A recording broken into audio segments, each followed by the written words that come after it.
안녕하세요. 저는 사람사랑 대표 이선호입니다. 오늘은 공지해드렸던 것처럼 오늘 오전에 우리 김민주 학생이 버밍엄 의대 파운데이션을 성공적으로 마쳤거든요. 그 얘기를 들어보고요. 그럼 민주 씨, 한번 경험 들어볼게요. 네. 네, 그러면 시작할게요. 네, 네, 안녕하세요. 우선 간단하게 자기소개 먼저 하고 시작을 하자면, 저는 김민주라고 하고요.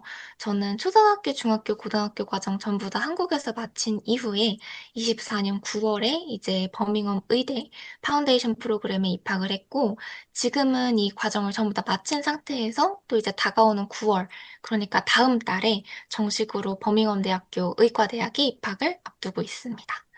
넘겨주세요. 네, 그러면 파운데이션 시스템 자체에 대해서 조금 말씀을 드리자면, 버밍엄 의대 파운데이션은 다른 이제 영국 의대 파운데이션과 마찬가지로 버밍엄 의대 파운데이션 학생이 된다면 이제 버밍엄 의대에서의 인터뷰 오퍼를 보장한다라는 그런 시스템입니다. 그리고 이런 파운데이션에 들어가기 위해서 필요한 어떤 서류나 절차 같은 것들을 간단하게 두 번째 줄에 적어 놨는데, 뭐 졸업증명서, 성적표, 그리고 자기소개서, 이런 것들을 기반으로 파운데이션 면접을 보게 되고요. 이걸 합격할 경우에는 이후에 이제 IELTS라든지 유켓이라든지 이런 성적표가 필요할 수 있습니다.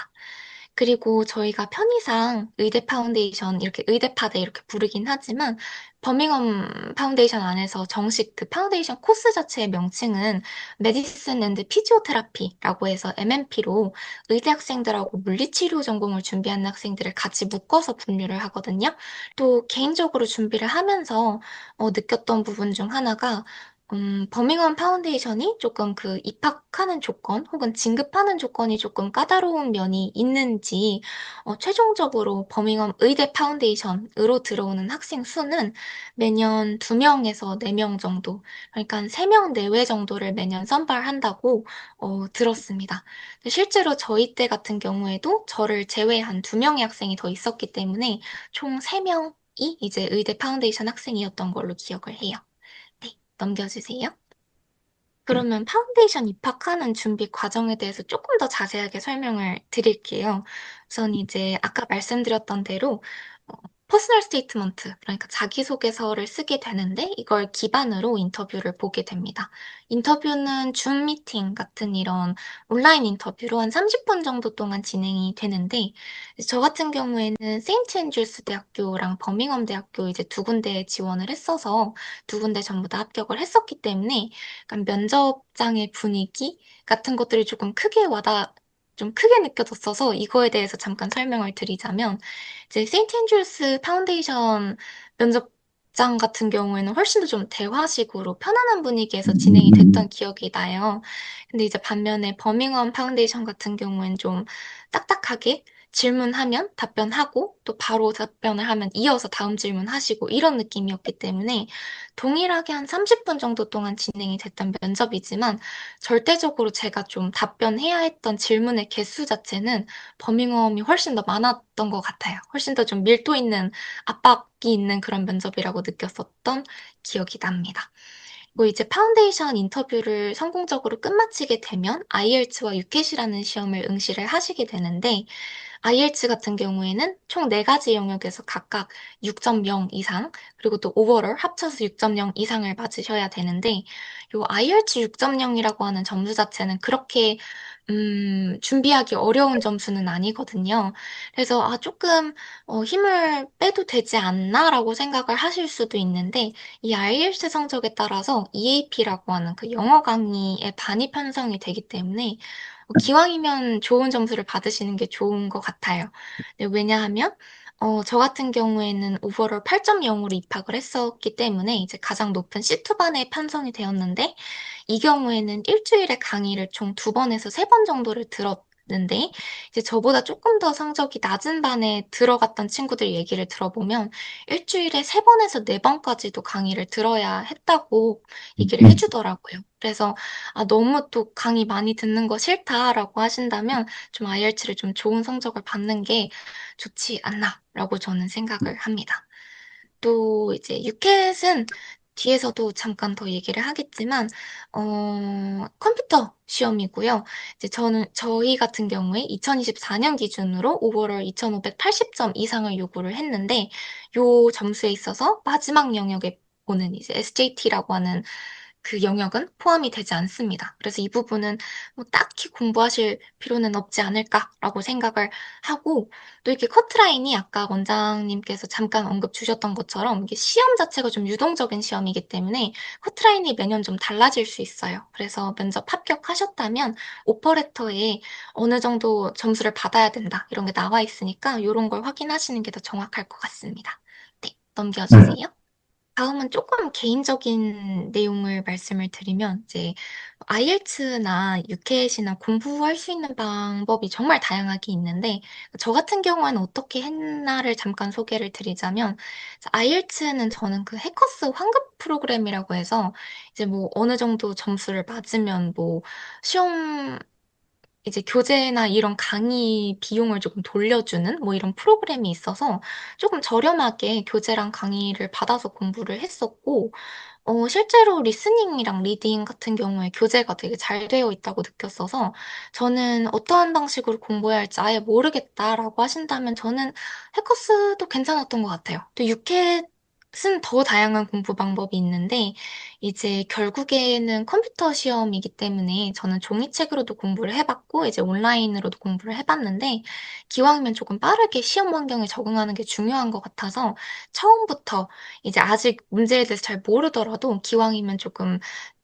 첫 단계부터 이제 온라인 컴퓨터 환경에 조금 적응을 하시는 게 중요하지 않나라는 생각을 합니다. 그리고 또 아까 원장님께서 너무 좋은 말씀 해주셔서 그거에 잠깐 이제 조금 더 설명을 드리자면 저 같은 경우에도 유켓이 조금 점수가 계속 안 나왔던 적이 있었는데 그때는 조금 문제 하나하나에 조금 집중을 하려고 했던 경향이 있었던 것 같아요. 그래서 이 문제에 당장 닥쳐 있는 이 상황을 어떻게 해결해야 되나? 이런 것들이 조금 너무 몰두해 있었는데, 그래서 이 영역이 총 이제 세부적인 영역으로 나누어져 있잖아요. 그 영역마다 요구하는 역량이 달라요. 그래서 다시 한번 이제 생각을 해보시면서, 아, 이 영역에서 이걸 출제하는 사람들이 나한테 이런 능력을 요구하는 거겠구나. 이런 식으로 조금 더 시야를 넓혀서 보신다면, 저는 그걸 이제 시험 보기 한 2, 3일 전에 깨달아서, 아, 이런 음, 느낌이겠구나라는 생각을 했어서 이제 다행히 점수도 조금 안정적으로 받아서 입학을 할 수 있었던 거기 때문에 조금 너무 초조해하지 마시고 이제 시험 자체에 대해서 조금 더 생각을 해보시면 충분히 도움이 되지 않을까라고 생각을 음, 합니다. 네. 네. 그리고 그, 그러면은 여기서부터는 버밍엄 파운데이션 코스가 어떻게 진행되는지에 대해서 조금 더 말씀을 드리자면 첫 번째 줄에는 학설정 간단하게 적어놨는데 학기당 제가 10주라고 끝에 적어놨는데 정확히 10주는 아니고 한 10주 안팎이다라고 생각해 주시면 될 것 같아요. 영국 대학이 3학기로 이루어져 있기 때문에 저는 이것도 사실 잘 몰랐었거든요. 그래서 그냥 참고하시면 좋을 것 같아서 적어뒀고 또 파운데이션 같은 경우에는 뭐 실제 의대도 마찬가지지만 전부 다 지정된 시간표로 수업을 하게 되고 모든 강의에 있어서 출석 체크가 있습니다. 그래서 이 점 유의하시면 좋을 것 같고 또 제가 개인적으로 느꼈을 때 파운데이션 안에 소속되어 있는 선생님들이나 교수님들이나 이제 스태프분들이 최대한 이렇게 국제 학생들을 좀 많이 도와주려고 노력하시는 그런 좀 분위기가 있어서 그게 되게 좋았던 것 같고요. 또 파운데이션이라는 그 프로그램 특성상 영국에서 공부는 하지만 영국인이 아닌 학생들이 모여서 공부를 하는 거잖아요. 그래서 정말 다양한 학생들이 모여요. 그래서 저 같은 경우에는 그 글로벌한 분위기가 또 굉장히 큰 장점이지 않았나라고 생각을 했습니다. 네, 음, 넘겨주세요. 버밍엄 파운데이션은 그냥 사실상 다른 학과생들이랑 마찬가지인 것 같아요. 또 여기서 과목에 대해서 조금 설명을 드리자면 이제 텀 1, 텀 2에서 공통적으로 수강하는 강의 아까 말씀드렸던 EAP라고 하는 영어 강의가 있고 요거는 다른 과목들이랑 다르게 과제가 조금 많다는 게 특징이에요.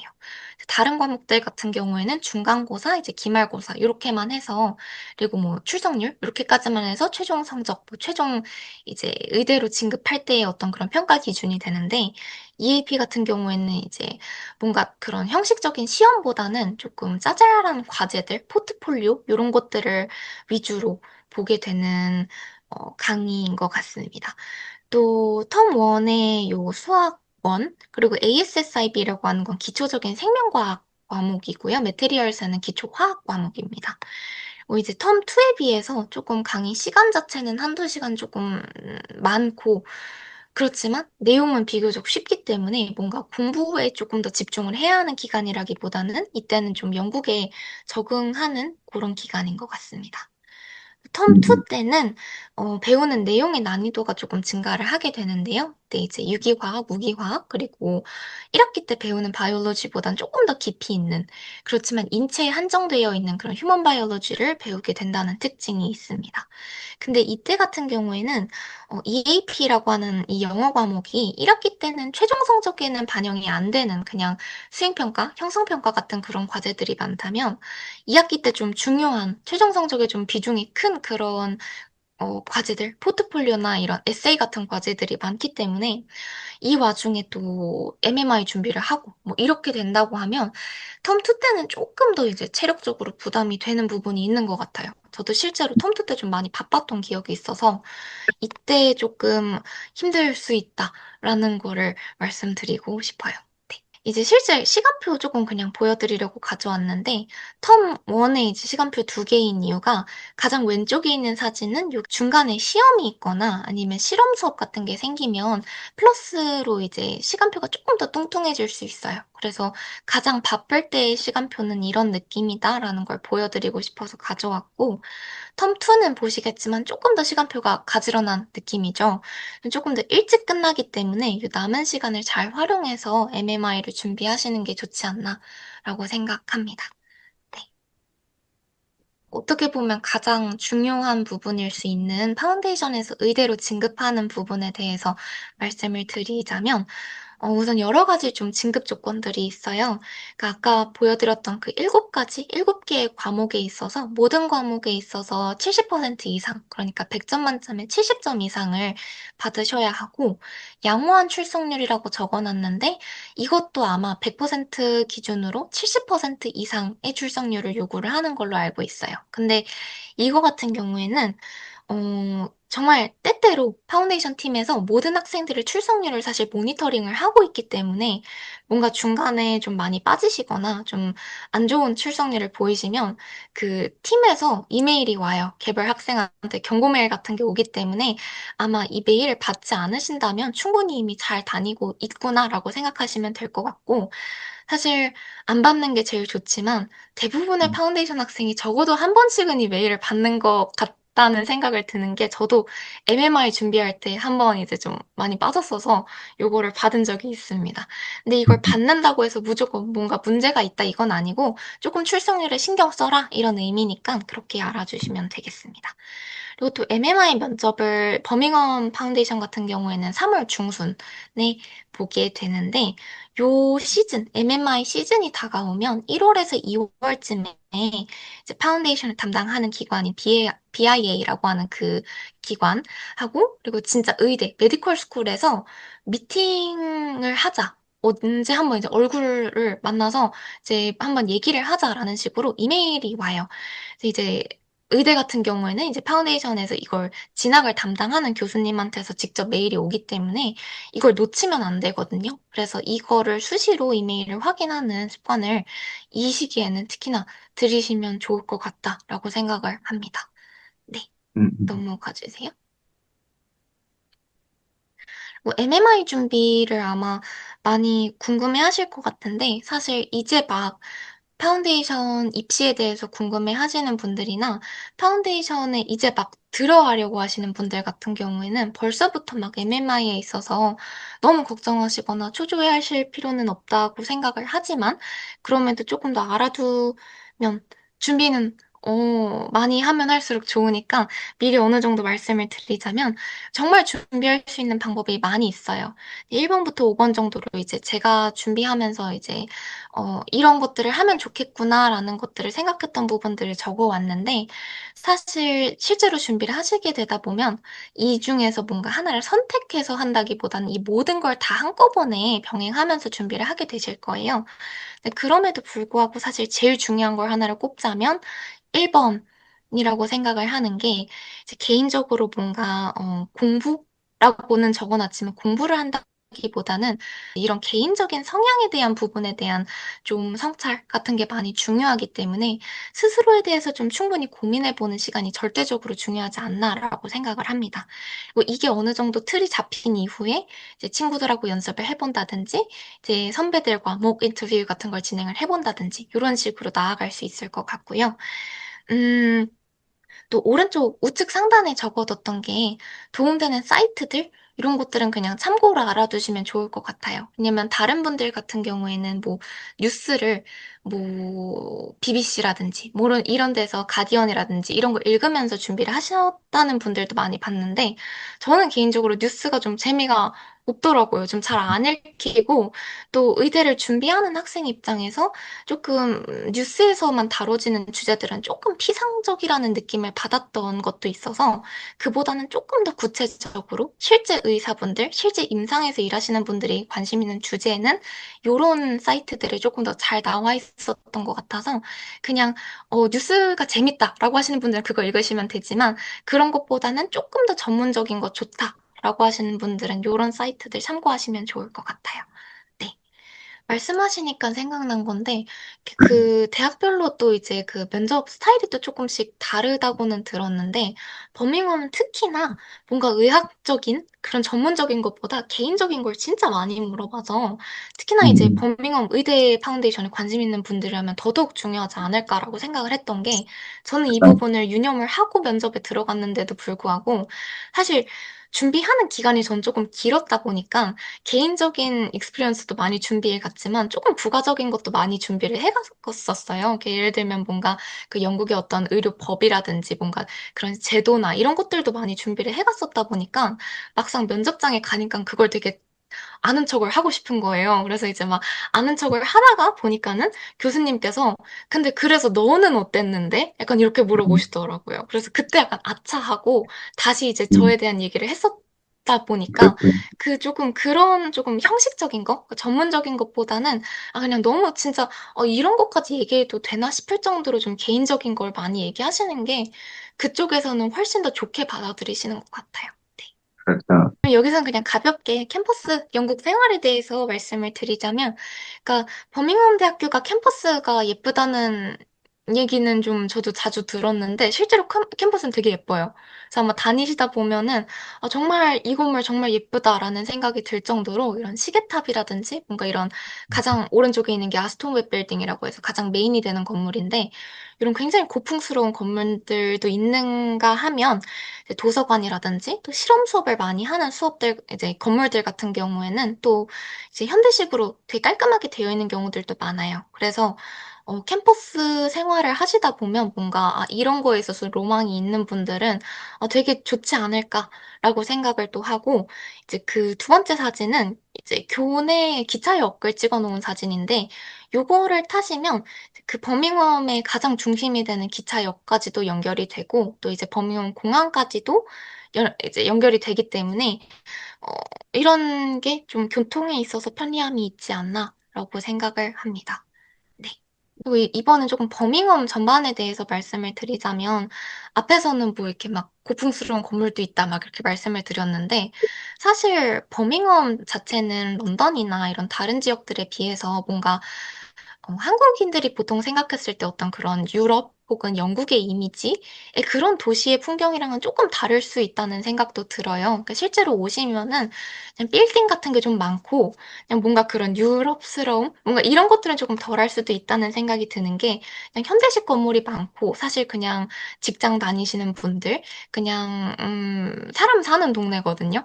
그래서 뭔가 그런 이미지 와는 조금 다를 수 있다라는 걸 말씀을 드리고 싶은 게 이건 정말 그냥 개인에 따라서 이게 또 장점이 될 수도 있고 단점이 될 수 있다고 생각이 드는 게 저 같은 경우에는 오히려 그랬기 때문에 조금 적응이 빨랐어요. 이게 뭔가 이렇게 로망이 있었던 친구들 같은 경우에는 조금 실망이다 이런 평가도 있었던 걸로 기억을 합니다. 또 인구가 되게 많은 도시거든요.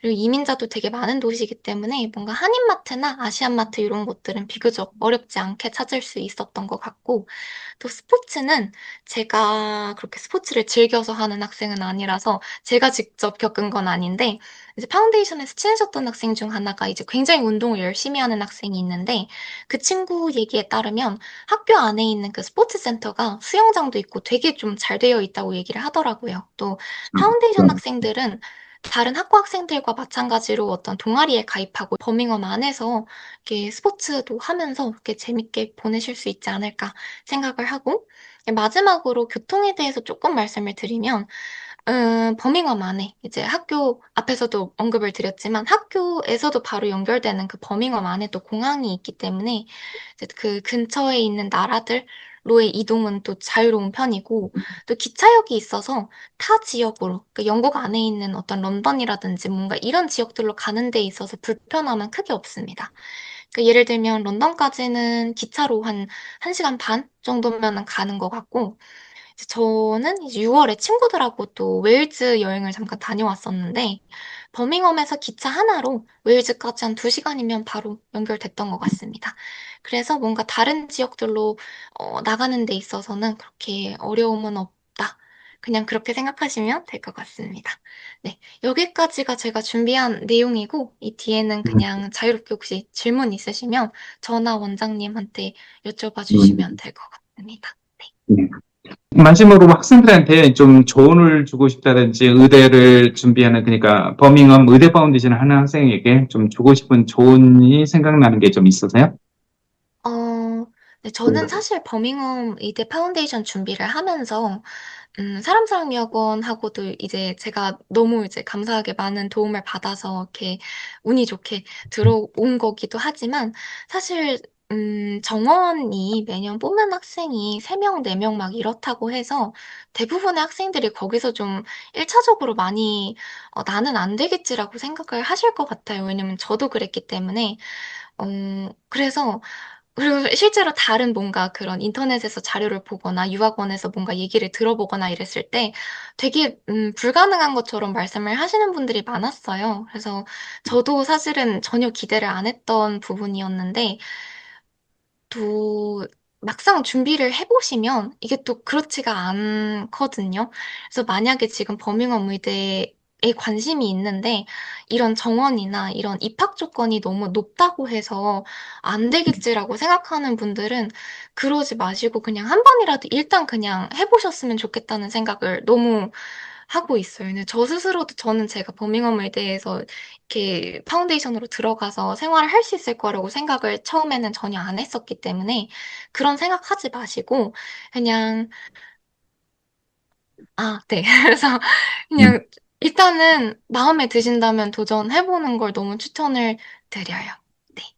네. 질문이 하나. 네요. 네. 외고 접속 학생들은 내신 따기가 어려운데 내신 관리를 어떻게 하면서 파운데이션 준비하셨는지 말씀 부탁드립니다. 음. 네, 맞아요. 저는 자사고를 나왔는데 사실 내신 관리하고 병행을 하지는 않았던 게, 저는 그러니까 고등학교 3학년 1학기까지가 보통은 이제 그 내신 관리 영역이라고 많이들 보시잖아요. 저도 실제로 1학기 때까지 열심히 이제 준비를 하고 2학기 내신도 사실은 관리를 조금 하긴 했었는데, 음 입시가 한 11월 수능 때까지 이제 끝이 나고, 저는 수시로 이제 준비를 한국 대학을 했었기 때문에 12월쯤에 입시가 사실상 끝났던 건데, 12월에 그렇게 한국의 입시가 모든 게 마무리가 된 다음에 그때 이제 유학원 상담을 받았었기 때문에 내신 관리를 하면서 유학 준비를 하지는 않았어요. 사실상 모든 한국 입시가 끝난 다음에 바로 이제 영국 유학을 준비를 했던 케이스이기 때문에 내신 관리랑 영국 유학을 같이 준비를 하는 건 저도 아마 조금 '힘들지 않았을까?'라는 생각이 들기는 해요. 근데 만약에 파운데이션에 관심이 있으시다라고 한다면 한국 입시는 입시대로 준비를 하신 다음에 만약에 '아 영국 유학 안 되겠다.' 이렇게 생각을 하신다면 영국 유학을 이제 좀 빠르게 선택지를 이렇게 바로 선택을 하시는 게 좀 '시간이 세이브되지 않을까.'라고 생각을 음, 해요. 음, 네. 오늘 이렇게 그저 좋은 조언까지 준비해 주셔서 감사드립니다. 감사합니다. 네, 즐거운 의대 생활 하시길 바랄게요. 네, 다음번에 또 네, 뵙겠습니다. 네, 오늘 감사합니다.